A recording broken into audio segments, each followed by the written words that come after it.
마태복음 16장 13절부터 20절 말씀까지입니다. 마태복음 16장 13절에서 20절까지입니다. 한 절씩 교독하시겠습니다. 예수께서 가이사라 빌립보 지방에 이르러 제자들에게 물어 가라사대 사람들이 인자를 누구라 하느냐.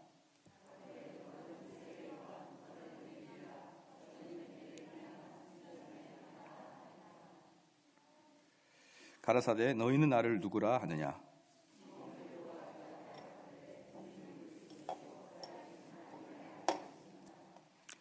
예수께서 대답하여 가라사대 바요나 시몬아 네가 복이 있도다. 이를 내게 알게 한 이는 혈육이 아니요 하늘에 계신 내 아버지 시니라.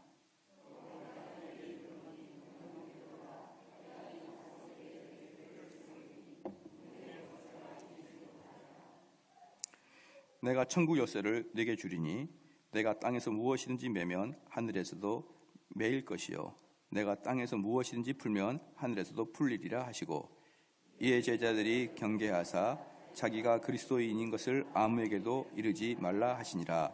아멘. 벨지 신앙고백서를 보겠습니다. 벨지 신앙고백서 제10조입니다.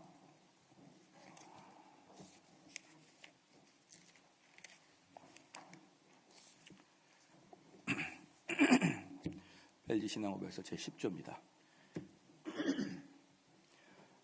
책이 없으신 분은 뒤에 교환이 있으니까 가져와서 봐주시기 바랍니다.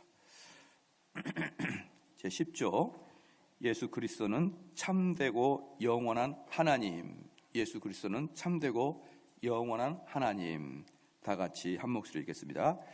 우리는 예수 그리스도가 그의 신성에 따라 하나님의 유일한 독생하신 아들이며 그는 지음을 받거나 피조되지 않고 만일 그렇다면 그는 한 피조물일 것이다. 영원부터 탄생하셔서 아버지와 같은 본질을 가지신 영원하신 하나님이십니다. 그는 하나님의 영광을 드러내시며 하나님의 본성을 그대로 지니고 계시며 모든 것에 있어서 아버지와 동등하심을 우리는 믿는다. 그는 하나님의 아들이시니 우리 인간의 본성을 취하신 때부터만이 아니고 영원부터 아버지의 아들이시다. 모세는 하나님이 세계를 창조하셨다고 말하였다. 사도 요한은 만물이 말씀에 의해 지음을 받았다고 말하면서 말씀을 하나님이라고 부른다. 히브리서는 하나님이 자기 아들을 통하여 세상을 지으셨다고 말한다. 마찬가지로 바울 역시 하나님이 만물을 예수 그리스도를 통하여 지으셨다고 말한다. 그러므로 어떻게 말할 수 있다. 하나님께서는 말씀으로 아들로 그리고 예수 그리스도로 불리우는 그분은 만물에 창조되던 때에 이미 존재하셨으며 만물은 그분에 의해 창조되었다. 그러므로 선지자 미가는 그의 근본은 상고에 영원하느니라 라고 말하고 히브리서의 사도는 시작한 날도 없고 생명의 끝도 없다 라고 말한다. 그러므로 그는 참된 영원한 그리고 전능한 하나님이시니 우리가 그를 찾고 예배하며 섬기는 것이다. 아멘. 우리는 제8조 9조에서는 삼위일체 교리를 이제 알아봤고요. 오늘 10조 그리고 다음에 11조에서는 성자와 성령에 관한 교리를 우리가 볼 것입니다. 우리가 신앙생활을 할 때 계속 우리가 교리 공부를 할 때마다 말씀을 드리는데 일단은 우리가 말씀을 통해서 큰 감화 감동을 받기 이전에 그 체계를 탄탄히 해놔야 됩니다. 이 체계를 탄탄히 할 때는 때로는 그게 우리에게 딱딱하게 들리기도 하고 무슨 공부 같기도 하고 속된 말로 마음에 감화 감동이 없는 그런 가르침 속에서 우리가 해야 될 것은 무엇입니까? 그 체계 자체를 완벽하게 갖춰놔야 되는 것이죠. 그래서 그 체계를 갖춰놔야 여러분의 신앙이 그 체계 안에서 풍성하게 만들어집니다. 점점 깊이가 생기고 점점 그 말씀에 대한 경험이 체울되겠죠. 그렇게 해서 그게 신앙인 것이지, 신앙은 막 마음대로 내 주관적인 판단과 내 주관적인 감정과 내 주관적인 경험으로 마음대로 이야기하는 게 신앙이 아니고, 신앙은 그 체계 안에서 여러분들이 절대로 밖으로 나가면 안 됩니다. 그래서 이제 8항 9항에서는 8조 9조에서는 삼위일체에 대해서 이제 말씀을 드렸는데, 이제는 예수 그리스도의 신성에 대해서 좀 말씀을 드려볼까 합니다. 지난 얼마 전에 저한테 누가 문자가 이게 하나 왔어요. 문자가 왔는데 이름을 알지 못하는 어떤 분이 성경 공부를 원하십니까? 라고 문자가 이게 띵동 왔더라고요. 그래서 네, 이제 그랬죠. 네, 그렇죠. 그래서 군타는 원하예요. 원하거든요. 사실 원해서 네, 그러니까 제가 인도해 줄 수 있습니다. 그래서 당신의 소속을 밝히고 말하십시오. 그러니까 여호와의 증인입니다. 그러더라고요. 여호와의 증인이다 그래서 제가 그랬죠. 그러면은 제가 지금 궁금한 게 있는데 한 가지만 말씀을 해 주십시오. 그랬어요. 그랬더니 뭡니까? 그래서 삼위일체가 경륜적 구속사에 있어서 성자와 성부와 성령의 역할을 저에게 말씀해 주시고, 이럴 때 그리스도와의 연합이 어떤 것인지 말씀해 주십시오. 그랬더니 한 10분 동안 아무 얘기가 없어요. 10분 동안 아무 이야기 없더니, 그러더니 한 10분 정도 후에 우리 여호와의 증인은 삼위일체를 믿지 않습니다 라고 이제 보내왔더라고요.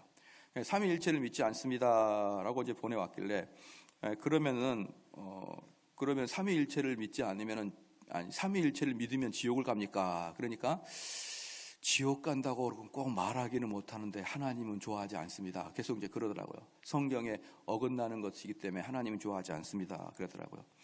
아니, 그 좋아하고 좋아하지 않는 걸 넘어서 구원과의 문제에 있어서 그게 구원의 문제가 있습니까? 없습니까? 계속 따져 물으니까 결국은 구원의 문제가 있다라고 이야기를 한 거죠. 삼위일체 교리를 믿으면 구원의 문제가 있다. 이제 여기까지 말을 끄집어냈어요. 그런 다음에 제가 어떻게 말했냐면, 그러면은 주변에 삼위일체를 믿지 않는 교파가 어디 있는지 저에게도 좀 설명해 주십시오. 저는 다 주변에 삼위일체를 믿는데 삼위일체를 믿지 않는 교파가 어디 있는지 설명해 주십시오. 그러니까 조금 있다가 누구한테 막 물어보는 것 같아요. 느낌이. 물어보다가 저희는 믿지 않지만 주변에는 어딘지 잘 모르겠습니다. 이제 그렇게 답글이 왔더라고요. 그래서 제가 그랬죠. 그도 그럴 것이 여호와의 증인 외에는 아무도 없습니다. 제가 그렇게 했어요. 삼위일체를 믿지 않는 것은 여호와의 증인 외에는 아무도 없습니다. 그리고 제가 그랬죠. 그러면 오직 여호와의 증인만 구원받고 나머지는 다 지옥 간다는 게 지나치다고 생각하지 않습니까? 라고 하니까 답이 없어요. 답이 없어가지고 또 제가 또 이제 계속 문자를 보냈어요. 왜 소식이 없냐? 그래가지고 당신 혹시 그 아리우스를 아시냐? 니케아 공회를 아시냐? 이제 계속 물어보니까 아무 답이 계속 없어서 제가 매일마다 문자를 보내고 있거든요. 좀 대답을 해라. 그러면은 325년에 니케아 공회의 때 삼위일체를 믿지 않으면은 다 지옥 간다 그러는데 325년부터 여호와의 증인이 나올 때까지 모든 백성들은 지옥 간 거냐? 여호와의 증인이 나온 게 얼마 안 돼 있거든요. 그러면 그때까지 모든 사람은 삼위일체를 믿었는데 다 지옥 간 거냐? 이건 해도 너무하지 않냐? 이러면서 제가 문자를 보냈던 기억이 납니다. 그런데 안 올 것 같아요, 이제 문자가. 그래서 이제 확실히 삼위일체를 믿지 않는구나, 여호와의 증인은. 이제 그리고 가만히 그들의 여호와의 증인의 이야기를 가만히 들어보니까 그 아타나시우스와 싸웠던 아리우스랑 이야기가 거의 비슷하게 하더라고요. 느낌이 아마 걔네들은 아리우스의 이론을 따른 게 아닌가라는 그런 추측만 좀 해봤습니다. 그런데 이제 그게 참 재밌는 게 뭐냐 그러면요, 제가 이제 더 이상 그분이 메시지를 저에게 주지 않아서 더 이상 저는 그분에게 메시지를 주지 않았는데요. 더 이상 이제 하지 않았는데, 제가 계속 메시지가 왔다 갔다 했으면은 저는 그분한테 그걸 꼭 물어보고 싶었어요. 너가 왜 유대인들이 예수님을 죽인지 아냐? 유대인들이 예수님을 처음부터 죽이려고 했던 때가 언제부터인 줄 아냐? 그것은 예수님이 자기의 신성을 드러낼 때부터 그랬습니다. 내가 너의 죄를 용서하노라 라고 할 때 그 죄를 용서하신 것은 오직 하나님 아버지뿐이거늘 당신이 어찌 그런 말을 하십니까? 라고 하는 신성을 드러내기 시작할 때부터 유대인들은 우리 예수님을 죽이려고 마음을 먹었습니다. 그리고 결국은 십자가에 못 박힌 것은 그 결과물인 것이지, 그 유대인들이 예수님을 죽인 것은 결국 자기가 하나님의 아들 또는 하나님과 동등함을 취했다. 이 말 때문에 죽인 거거든요. 결국은 뭐냐 그러면 예수님이 순교를 당한 것은 내가 하나님과 동등하다라고 했다가 유대인한테 죽었는데 그게 지금 여호와의 증인이 하고 있는 거 아니냐 이 말이에요. 그게 지금 유대인들이 하고 있는 걸 너희들이 예수님께 하고 있는 게 아니냐 이렇게 말을 하려고 그러는데 답이 안 와가지고 저는 안 했습니다. 사랑하는 성도 여러분, 기독교는 뭐냐 그러면요, 예수 그리스도의 신성에 의해 기독교가 결정이 되는 거예요. 예수 그리스도의 신성을 어떻게 보느냐에 따라서 기독교가 결정이 되고요, 그게 아니면은 그냥 유대교가 되든지 아니면 우상숭배가 되는 것입니다. 오늘 성경 본문 말씀을 보십시오. 13절 말씀에, 마태복음 16장 13절 말씀에 예수께서 가이사라 빌립보 지방에서 이르러 제자들에게 물어 가라사대 사람들이 인자를 누구라 하느냐라고 물어봤어요. 사람들이 나를 뭐라고 평가하느냐라고 말했으니까 가로되 더러는 세례 요한, 더러는 엘리야, 어떤 이는 에레미야나 선지자 중에 하나라 하다이다. 우리 주님은 이러한 것들이 아무것도 우리 주님에 만족할 수 있는 대답이 아니었습니다. 세례 요한과 같다. 세례 요한은 뭐냐 그러면요, 앞으로 오실 구세주 메시아를 준비하는 그런 자가 세례 요한이에요. 그렇기 때문에 세례 요한이 아무리 여자 중에 남자 중에 제일 훌륭한 자라고 할지라도 세례 요한은 근본적으로 예수님과는 전혀 다르죠. 진짜가 오기 이전에 뭡니까? 준비하는 자가 먼저 온다 이 말입니다.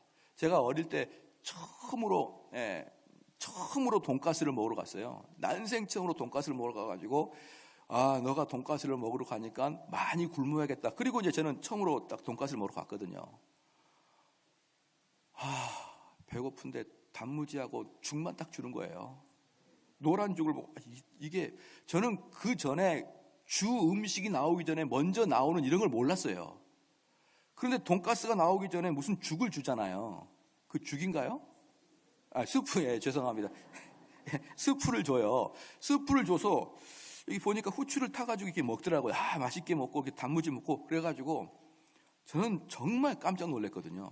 이게 돈가스인가?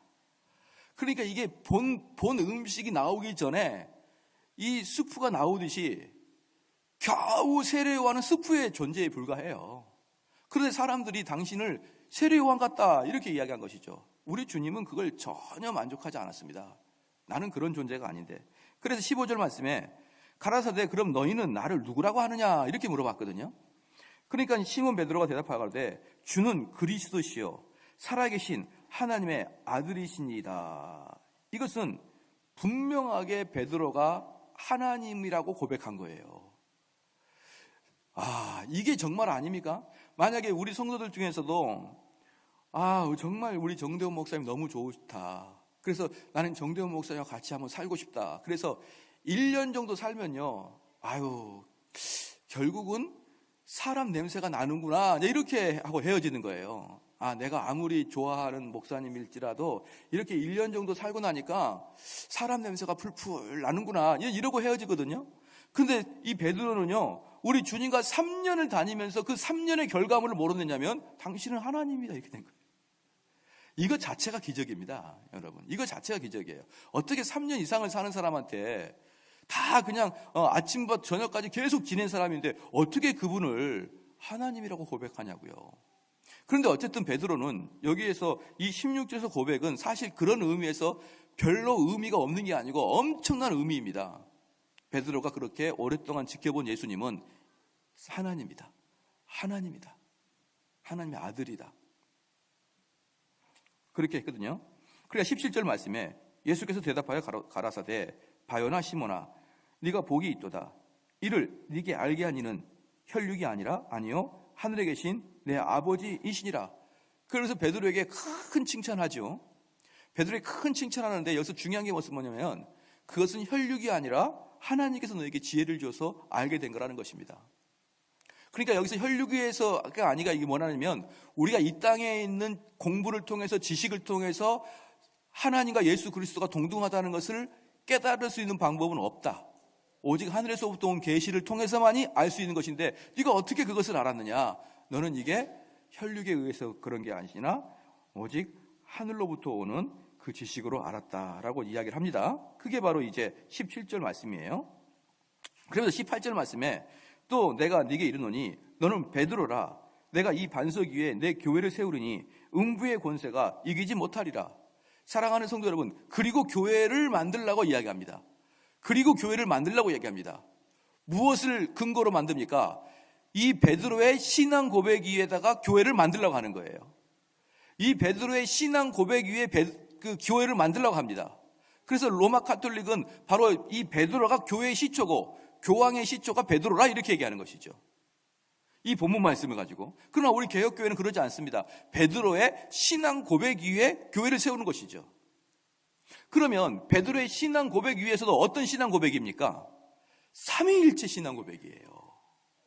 그러니까 베드로가 교회를 반석을 만들어 놓은 핵심이 뭐냐 그러면 삼위일체 교리가 교회의 시작입니다, 여러분.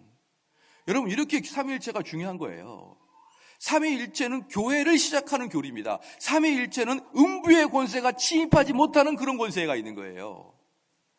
오늘 본문 말씀이 예수님은 참된 하나님인 것을 분명히 보여주고 있는 그런 본문인 것입니다.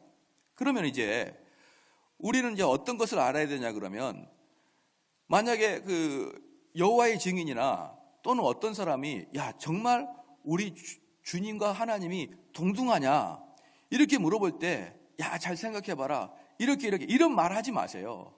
이런 말 하지 말고 우리는 지금 무엇을 배워야 되냐면 성경 구절 찾아가면서 예수님이 하나님이라는 것을 알게끔 해줘야 됩니다. 그래서 오늘 제가 여러분에게 성경 구절을 불러주고 찾아보는 것은 여러분들이 우리 예수님의 신성을 증명할 때 그 성경 구절을 찾아서 이야기를 하면 될 것입니다. 되셨죠? 그래서 이 첫 번째는 성자 예수 그리스도의 신성입니다. 성자 예수 그리스도의 신성은요, 이 고백은 그리스도 교회의 핵심적 교리라는 걸 여러분 방금 보셨죠? 교회를 아예 이 고백 이후에 토대를 놓은 것입니다. 그러므로 마귀는 끊임없이 이 삼위일체 교리를 공격하려고 노력하고 있다는 것을 여러분 아셔야 됩니다. 이 삼위일체 교리를 공격하면 교회는 무너지는 것이에요. 그래서 역사상 계속 교회를 무너뜨리려고 하는 가짜들이 계속적으로 드러납니다. 계속 드러납니다. 특별히 누가 있습니까? 초대교회가 막 시작하고 조금 있다가 요단강 동편이면은 이스라엘 본토, 가나안 본토에서 요단강을 건너서 바깥쪽으로 나온 거기도 이스라엘이지만 이스라엘 동편에 에비온이라는 사람이 그를 에비온파라 그러는데 예수님의 동정녀 탄생을 부인했고, 예수님은 동정녀 탄생이 아니다. 예수님은 그냥 젊은 여성으로부터 태어났다. 단순히 요셉과 마리아의 여러 아들 중에 장남이고, 그가 세례를 받을 시 야 내가 메시아구나 라는 걸 깨달았다는 거예요. 내가 메시아구나. 그러니까 뭡니까? 만약에 정대원 목사라 그런다 그러면은 처음에는 어릴 때는 그냥 개구장이 아이였지만 이제 내가 목사 안수를 딱 받는 순간에는 야 내가 정말 좋은 목사가 돼야겠구나 이렇게 마음을 다져 먹듯이, 우리 예수님께서는 어릴 때는 그냥 평범한 아이였지만 우리 예수님이 세례 요한에게 세례를 받고 하늘에서 비둘기가 성령처럼 내릴 때 그때야 비로소 내가 그리스도고 내가 메시아가 되겠구나 이런 걸 깨달았다라고 이야기합니다. 에비온파예요. 그때 세례를 받을 때 하나님의 양자가 되었다라고 표현하는 것이죠. 자, 이것은 분명히 뭡니까? 우리 주님이 피조물이란 뜻이에요. 일단 피조물이었었는데, 일단 그냥 일반 청년이었었는데 세례를 받을 때 자기의 사명을 깨닫는 그냥 일종의 피조물일 뿐입니다. 두 번째, 아리우스파는 우리가 계속적으로 공부했죠. 자, 아리우스파는 이겁니다. 우리가 몇 번이나 얘기 다 알지만 또 제가 한번 더 말씀드릴게요. 아리우스파는 하나님은 하나님은 아버지고 예수님은 아들이니까 아버지와 아들은 아들이 태어나기 이전에 아버지만 계실 때가 있었을 것이다. 이게 아리우스 주장이에요.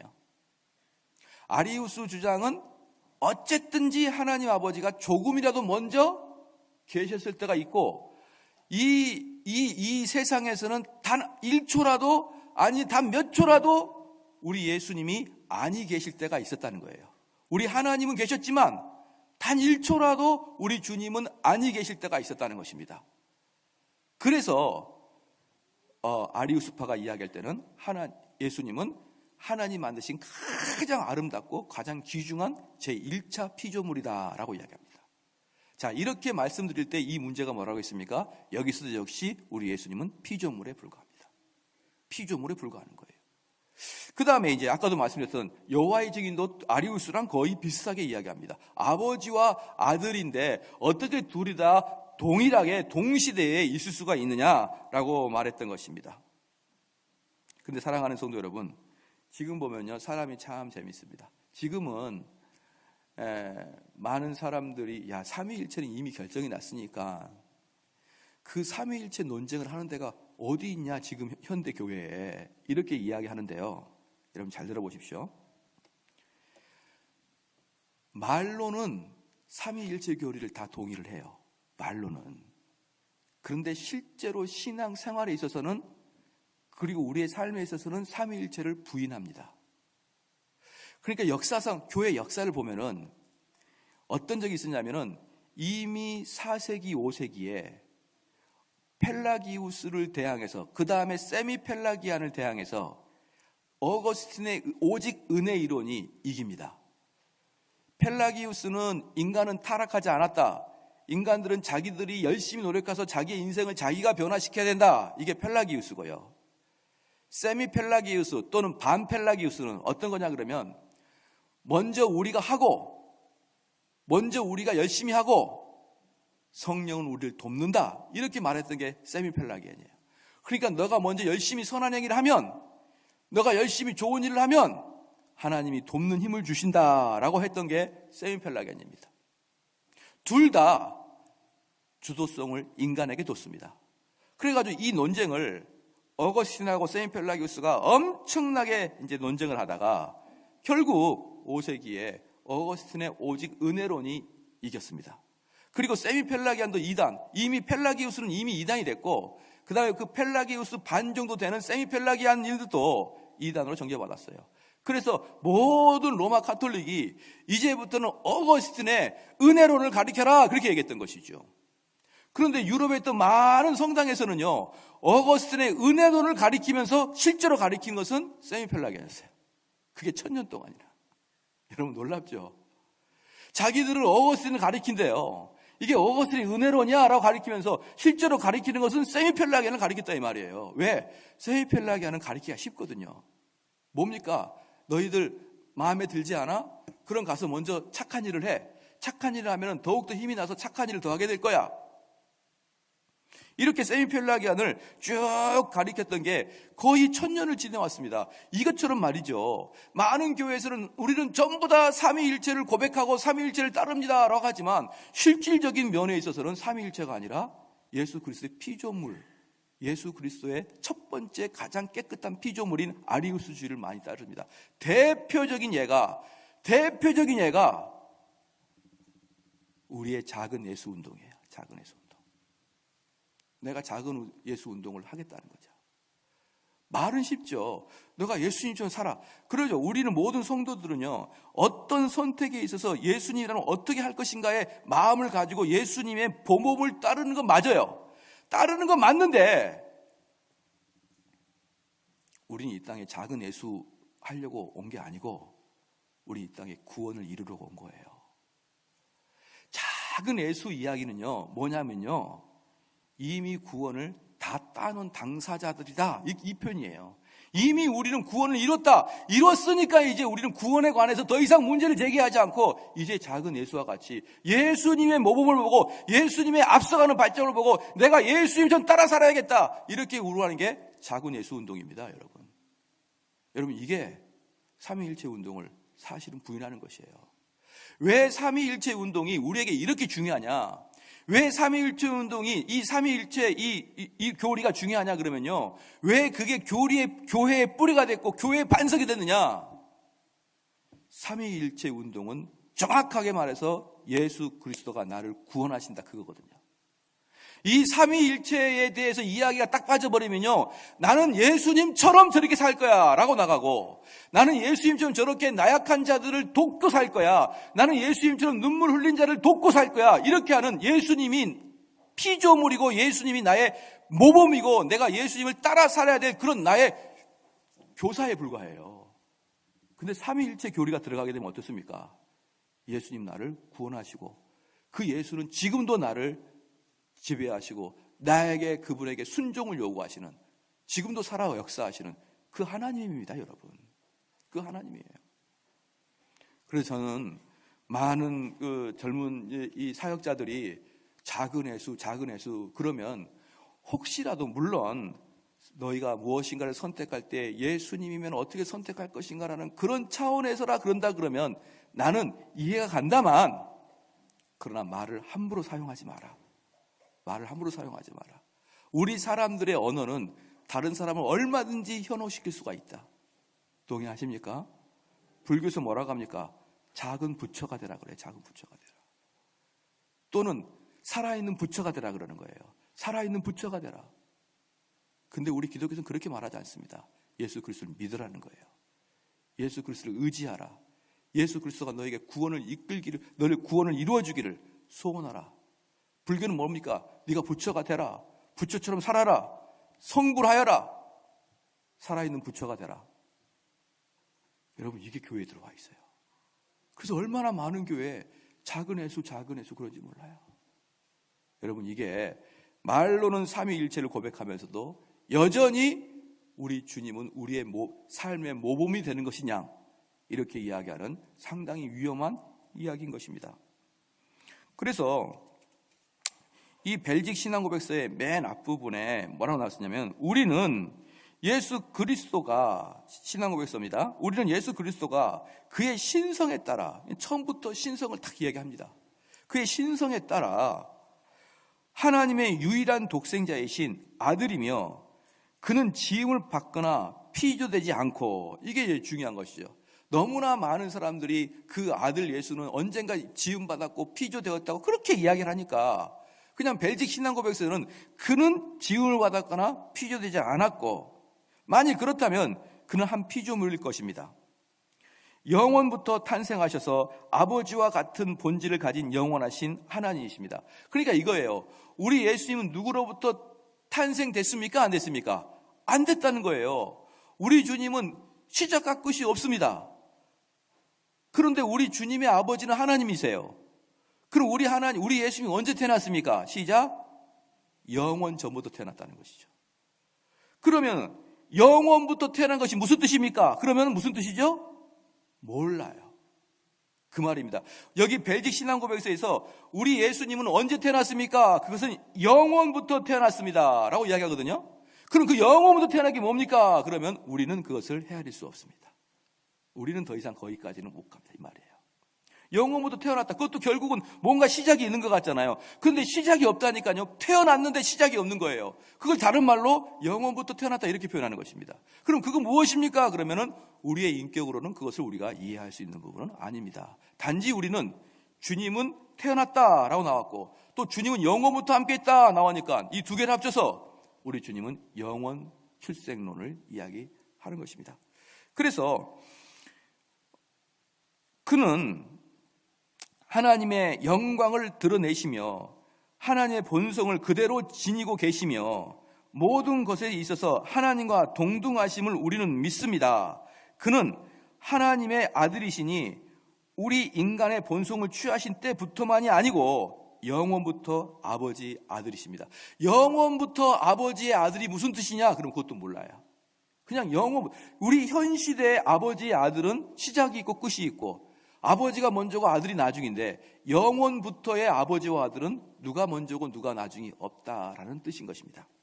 그러면 이제 성경의 증거를 좀 보겠습니다. 성경의 증거는요, 이제 많은 경우에 우리가 삼위일체를 이야기할 때 그냥 이렇게 입으로만 이야기하지 말고 성경에서 우리 하나님과 예수님을 동등되게 취하는 것에 대해서 보자 이 말입니다. 첫 번째는요, 요한복음 1장을 한번 봐보고 싶습니다. 요한복음 1장.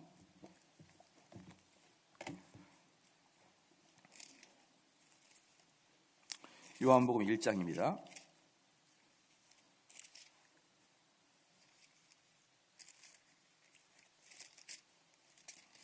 요한복음 1장 14절 말씀.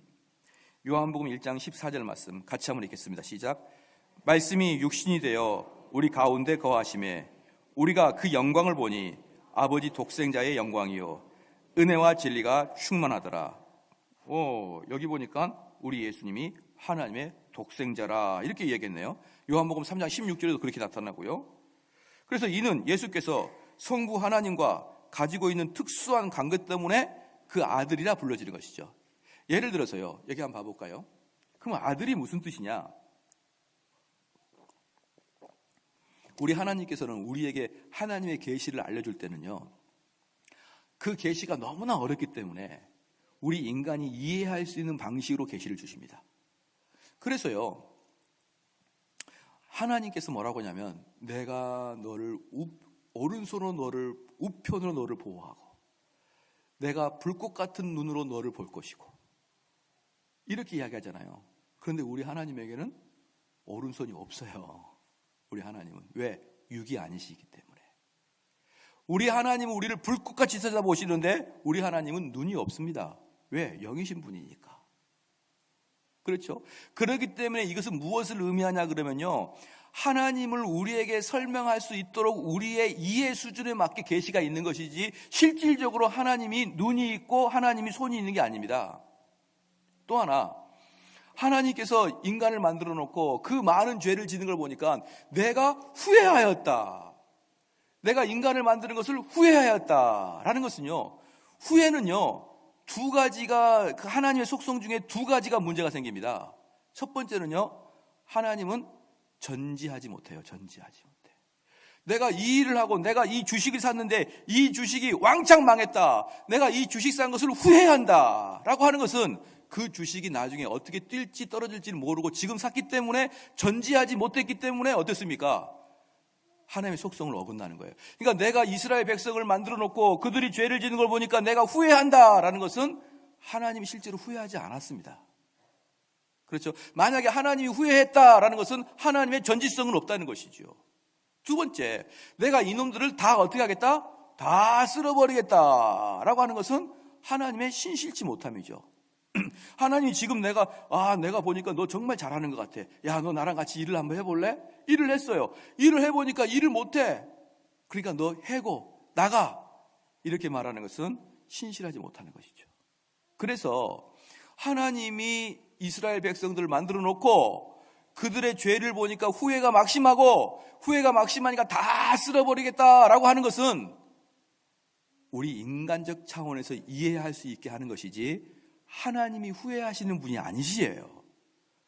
하나님은 신실하셔서 우리에게 언약을 신실히 지키시는 분이시지, 하나님 화가 났다고 다 쓸어버리거나 다시 원상복귀하거나 그러지 않습니다.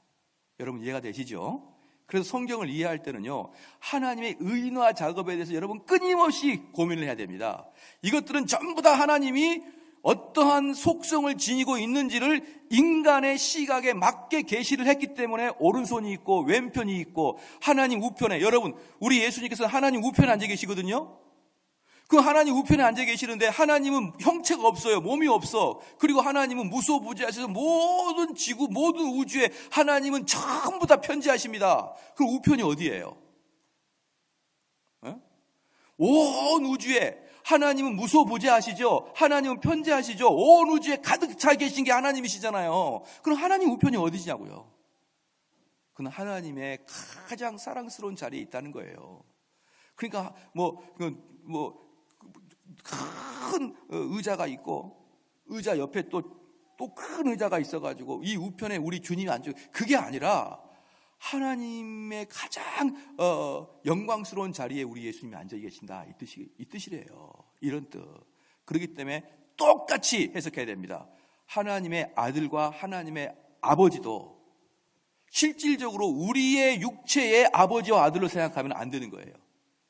우리의 그 하나님 성부와 성자라는 그 이름 때문에 자꾸 인간의 육체적인 아버지와 아들의 관계를 생각하니까 자꾸 이게 착각이 되는 것입니다. 그러나 삼위일체 하나님도 성부와 성자도 우리 인간의 수준에 맞게 이해력을 돕기 위해서 아버지와 아들로 표현하는 것이지, 이 두 분의 관계는 창세 전부터 사랑의 관계로 끈끈이 있다 이 뜻입니다.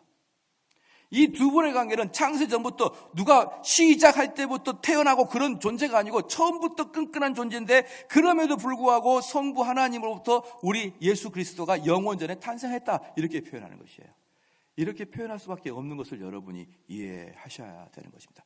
왜냐 그러면 그 이상으로 더 이상 우리 인간과 하나님의 계시의 관계에서 더 이상 절충할 수 있는 방법이 없거든요.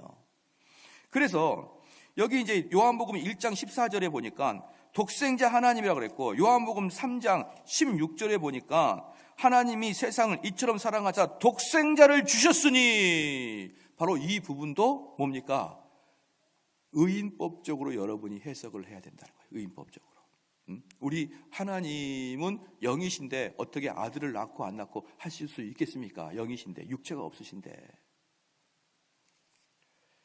그래서 여기에 분명히 우리 예수님은 하나님의 아들이라고 분명히 선고가 되었고, 그 다음에 요한복음 1장 1절에 보십시다. 요한복음 1장 1절에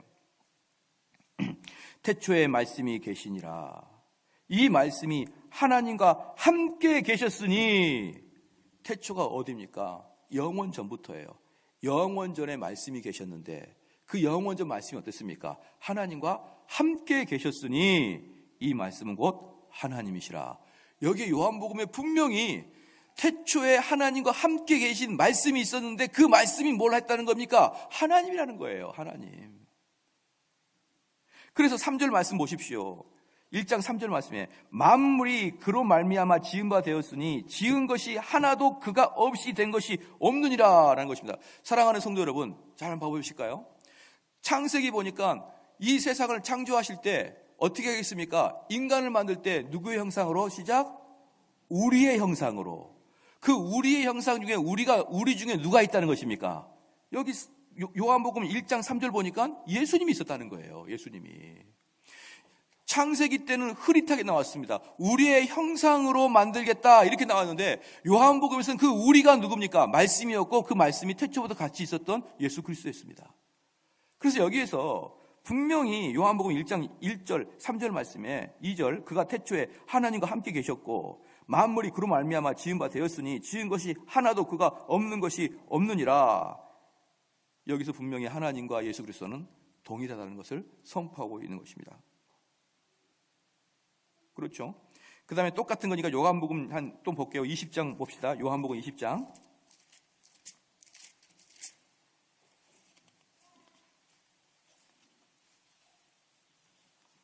요한복음 20장 28절 말씀입니다. 요한복음 20장 28절. 다 같이 한번 읽겠습니다. 시작. 도마가 대답하여 가로되 나의 주시며 나의 하나님이시니이다. 여기서도 결국은 삼위일체를 고백한 거예요. 나의 주시여 나의 하나님이십니다 라고 이야기하니까 29절 말씀에 예수께서 가라사대 너는 나를 본고로 믿느냐? 보지 못하고 믿는 자들은 복되도다 하시니라. 이 예수님께서 그 고백을 그대로 다 받으십니다.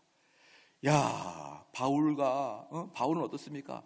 사람들이 바울과 바나바한테 당신은 우리의 스스입니다. 당신은 우리의 헤매입니다. 이 스스는 뭐냐면 제우스를 말합니다. 당신은 바나바한테 그러는 거예요. 당신은 우리의 제우스입니다. 당신은 우리의 헤매입니다. 바울에게 헤매는 헤르메데스라는 로마의 신화 중에 말을 하는 신인데, 그러니까 바울에게는 헤매라 그러고 헤르메데스라 그러고 바나바에게는 스스라 제우스라 이렇게 표현했어요. 그랬더니 그들은 어떻습니까? 땅에 납작 엎드려가지고 우리는 너희가 같은 사람이니 우리를 그런 자로 취급하지 마라. 바울과 바나바 그랬잖아요. 만약에 여러분들이 지금 목사님한테 와가지고 목사님은 나의 하나님입니다. 그럼 제가 어떻게 할까요? 충성된 종아. 그럴까요? 너가 어찌 그렇게 잘 아느냐? 네가 알게 하는 것은 혈육이 아니고 하나님께로부터 왔다. 그럼 제가 어떻게 되는 거예요? 그날로 사표 내는 겁니다, 여러분. 그날로. 근데 우리 주님은 그걸 딱 봤습니다. 다시 볼게요.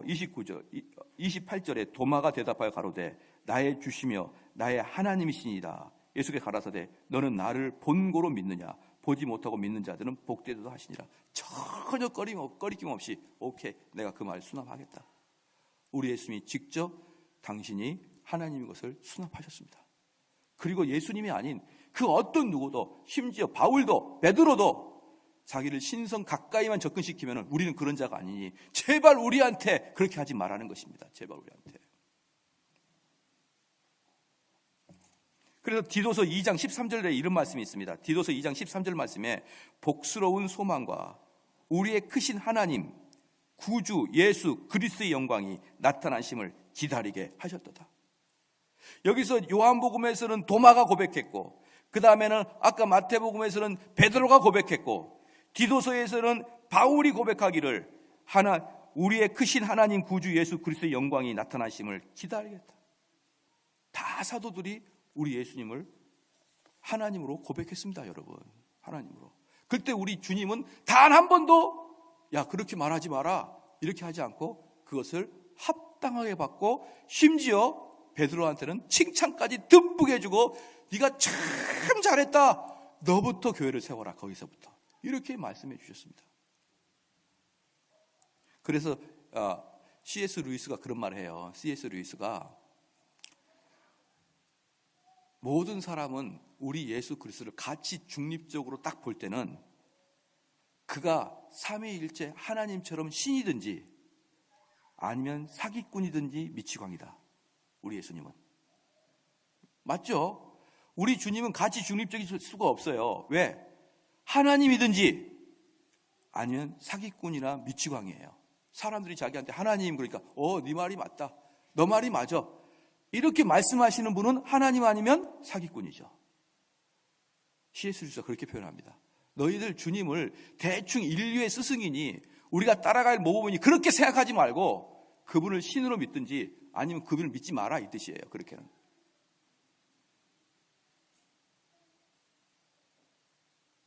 계시록 22장 13절 말씀에 나는 알파와 오메가요 처음과 마지막이요 시작과 마침이니라. 우리 주님 스스로 그렇게 얘기해요. 나는 처음이고 나는 마지막이다. 요한복음 8장 보겠습니다. 요한복음 8장입니다. 요한복음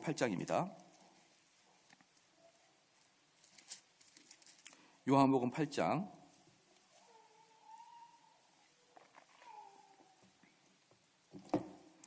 25절입니다. 요한복음 8장 58절입니다. 58절 같이 한번 읽겠습니다. 시작. 예수께서 가라사대 진실로 진실로 너희에게 이르노니 아브라함이 나기 전부터 내가 있었느니라. 이 뜻은 뭐냐 그러면요, 제가 여기서 설교를 하면서 여러분에게 이렇게 설교하는 거예요. 진실로 진실로 내가 이르노니 내가 당군 이전부터 너희들한테 있었다, 이렇게 얘기한 거예요. 내가 당군 이전부터 내가 너희들한테 있었다. 이건 뭡니까? 하나님이란 뜻이죠. 하나님이란 뜻. 아브라함 그보다 나이가 많다 그 뜻이 아니에요. 아브라함은 이스라엘의 민족의 조상이니까 너희들 민족의 조상 이전부터 나는 있었다는 것이죠. 나는 하나님이다, 그 뜻입니다.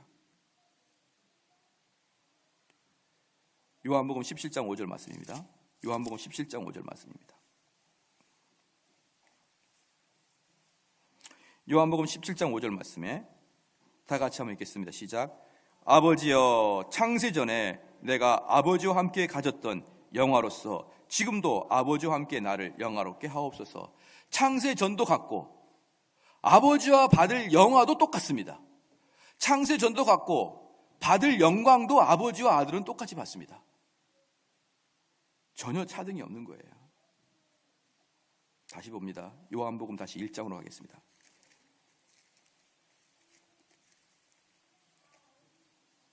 요한복음 1장입니다.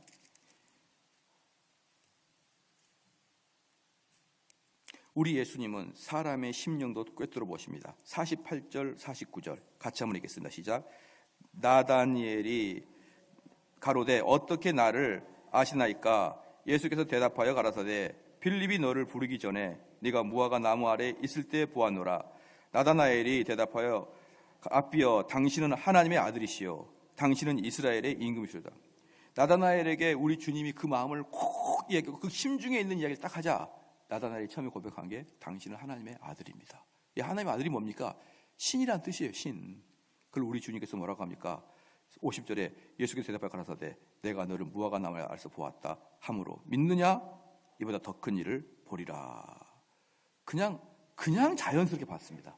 우리 주님은 당신을 하나님입니다, 또는 하나님의 아들입니다, 이렇게 이야기할 때마다 자연스럽게 오케이, 네가 잘 고백했다, 이렇게 말씀하시는 하나님입니다. 그리고 또 마지막으로 뭡니까? 우리 주님은 오직 하나님만이 할 수 있는 죄 사하는 권세를 주셨습니다. 마지막 한번 찾겠습니다. 마가복음 2장 5절입니다. 마가복음 2장 5절. 마가복음 2장 5절입니다. 마가복음 2장 5절입니다. 같이 한번 읽겠습니다. 시작. 예수께서 저희의 믿음을 보시고 중풍병자에 이르시되 소자야, 네 죄 사함을 받았느니라 하시니. 우리는 이게 아무것도 아닌 것 같죠. 근데 죄 사함을 받았다, 너는 죄 용서를 받았다, 이것은 오직 하나님만이 할 수 있는 거예요. 하나님만이. 이건 하나님만이 할 수 있기 때문에 7절, 마가복음 2장 7절 다 같이 읽겠습니다. 시작. 이 사람이 어찌 이렇게 말하는가? 참나마도다. 오직 하나님 한 분 외에는 누가 능히 죄를 사하겠느냐? 이렇게 의논하고 그때부터 우리 주님을 죽이려고 하는 거예요. 여러분, 우리가 이제 삼위일체는 어떻게 영향을 끼치고 이런 것들은 우리가 계속 앞으로 신앙생활 해나가면서 삼위일체적 관점의 묵상, 삼위일체적 관점의 어떤 성경에서 우리가 계속 배울 거예요. 계속 배울 건데, 그럼에도 불구하고 여러분이 시작할 때 중요한 게 뭐냐면 성경적으로 어느 구절이 있는지 탄탄하게 알고 있어야 되는 거예요. 탄탄하게. 그때 가서 삼위일체는 맞는데 어디 있더라, 내가 목사님께 물어봐야, 그러지 말고 탄탄하게 펴봐라. 요한복음 1장 펴라, 요한복음 몇 장 펴라, 마태복음 펴라, 마가복음 펴라. 이렇게 해서 거기에 나와 있는 삼위일체를 주장하고 있는 모든 구절들을 여러분 머릿속에 다 집어넣기 바랍니다. 삼위일체의 핵심이 뭐냐 그러면요, 성부, 성자, 성령이 하나다가 아니에요. 이게 하나가 아니고 진짜 핵심은 성부와 성자가 똑같다, 이게 핵심이에요. 이 논쟁이 진짜 핵심이고, 이 논쟁이 협의가 되자마자 성령 하나님도 하나가 된다, 딱 들어와 있던 거예요. 처음부터는 성자와 성령, 성자를 어떻게 놓을 것인가, 성자 위치가 무엇인가, 우리는 성자를 어떻게 신앙해야 되는가, 결론입니다. 그러면 삼위일체 하나님께서, 예수께서 하나님과 동등하면 두 가지 유익이 있습니다. 첫 번째, 그분은 우리의 구세주입니다. 그렇죠? 그분은 우리의 구세주예요. 그분은 우리의 모범이 아니에요. 두 번째, 우리는 그분에게 기도드릴 수 있어요. 우리는 예수님께 기도드릴 수 있습니다. 근데 그 예수님이 누구십니까? 우리의 모든 고통과 고난과 이 모든 것을 직접 체휼하시고 자기가 다 몸소 당해보고, 내가 이제 주님 앞에 가는 거예요. 온전히 모든 죄를 다 한번 경험해 보시고 고통 당해 보시고 온 몸이 너덜너덜해질 때, 이제 그 주님이 우리를 다 경험했죠. 그럼 우리 주님한테 가가지고, 예수님, 저 힘듭니다. 그럼 예수님은 뭐라고 한다고요? 야, 내가 다 안다. 예? 내가 네 마음 다 안다. 왜? 내가 경험해 봤으니까. 내가 그 일을 해봤으니까. 울고 있는 백성들한테, 야, 울음을 멈춰라. 내가 너를 위하지 않느냐? 내가 너를 위해서 내가 이 몸을 찢었지 않느냐? 울지 마라. 바로 그분이 우리의 기도의 대상이 되신 거예요. 만약에 이 삼위일체 교리가 어긋나게 되면은 이 모든 것들은 뭐가 되는 거예요? 의미가 없어지는 거예요. 모든 것들은 의미가 없어지고, 오직 우리는 저 절간에서 수도하듯이 우리는 극기하고 율법 지켜가면서 그렇게 사는 종교가 될 수밖에 없는 것입니다. 이 모든 것들, 즉 은혜의 구원을 만들기 위해서는 오직 우리 주님이 하나님이셔야 된다. 완벽한 육체를 입고 완벽한 하나님이실 때만이 이 모든 성경의 구원이 풀어지는 것입니다. 기도하시겠습니다.